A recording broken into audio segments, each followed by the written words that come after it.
Welcome to this explainer. Today we're diving headfirst into the epic and honestly intensely tragic 32nd chapter of Deuteronomy. We are unpacking one of the most vivid, visceral texts in ancient literature, a piece widely known as the Song of Moses.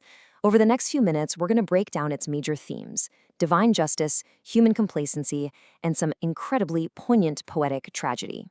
Right out of the gate, the text opens with this massive, dramatic, cosmic summons.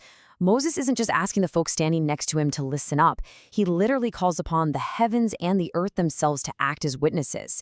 It completely sets the stage, letting you know right away that the stakes here are absolute. This is a message that demands the attention of the entire universe. Now, you might notice this song is directed at a group called Jeshurun. This is actually a poetic, surprisingly affectionate nickname used for the people of Israel within this specific text.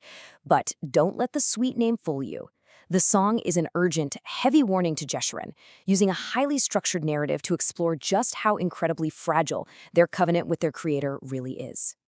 To really understand this, we can map out the entire poem using what we call the covenant cycle. It's a very clear four-step journey. We start with a miraculous rescue in the desert, which leads to abundant provision. But then, that provision leads straight into complacency, what the text calls fatness, and rebellion. And finally, it culminates in devastating judgment. This four-step cycle is literally the backbone of the entire song. But before that historical cycle even kicks off, the text sets up a sharp, undeniable contrast. On one side, you've got the flawless, foundational nature of God, who is repeatedly called the Rock, a God of truth, completely just and right. On the exact opposite side, the people are bluntly described as a corrupted, perverse, and crooked generation. So right from the start, it's a massive foundational mismatch. So step one of our cycle begins in what the text describes as a howling waste wilderness. But check out the imagery used here. God isn't just depicted as a hard, unyielding rock. We get this warm, nurturing metaphor of an eagle protecting its young. It paints this beautiful picture of a deity fluttering over the nests, spreading its wings to catch and carry the people through a deadly, barren landscape. And that miraculous rescue leads us straight into step two: abundant provision. The text illustrates this using incredibly vivid, almost surreal metaphors of extreme agricultural wealth. I mean, we're talking about sucking honey and oil straight out of a solid rock, eating the fat of kidneys of wheat, whatever that actually looked like, and drinking the pure blood of the grape. It's just this overwhelming, miraculous abundance. But as step 3 reveals, there's a dark side to all this prosperity. The people, Jeshurun, get way too comfortable. The text says they waxed fat and kicked. Basically, success bred complacency.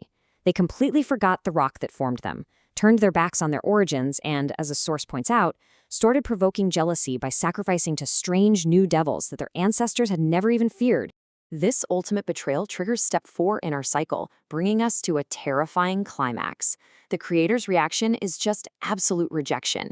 The text says God abhorred them because of their provocations and made the chilling choice to hide my face from them. It's a total, complete withdrawal of that warm, eagle-like protection we saw earlier. The people are left entirely exposed. And this is where the poetry shifts into incredibly high gear. The language detailing this divine vengeance is visceral, it's intense. We read about arrows getting literally drunk with blood, and a sword devouring flesh.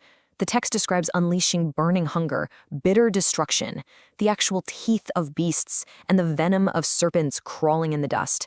It's a cinematic portrait of inescapable ruin. Ultimately, this terrifying depiction of wrath is used to assert an absolute, uncompromising sovereignty. The deity declares, "I kill and I make alive, I wound and I heal." It is a stark, heavy reminder to all listeners, both then and now, that according to this text, there is no other power, absolutely no other deliverer, and no other rock besides this singular God. Now, right after delivering this epic, soaring poem, the source material pulls a massive U-turn. We drop completely out of the poetry and hit a really somber historical epilogue. Just after Moses commands Israel to set their hearts on this law, God orders him to climb Mount Nebo. And why? Only to be told that this mountain is where he is going to die. The reason for this harsh sentence? A single trespass. Think about that. Despite being the voice of this grand epic, despite being the dedicated leader who carried these people through that howling wilderness, Moses is denied entry to the promised land of Canaan. Why? Because he failed to sanctify God at the waters of Meribah Kadesh. The bitter irony here is that he's allowed to see the land from afar, but he will never, ever step foot in it. Which brings us to the end of our explainer. After an entire lifetime of leading Israel through the waste wilderness, does Moses' singular trespass really justify this tragic end right on the very border of the Promised Land? Does this harsh twist perfectly encapsulate the song's unyielding standard of absolute justice? Think about what that means for the fragility of human nature itself, even for the most faithful among us. Thanks so much for joining me on this deep dive. See you next time.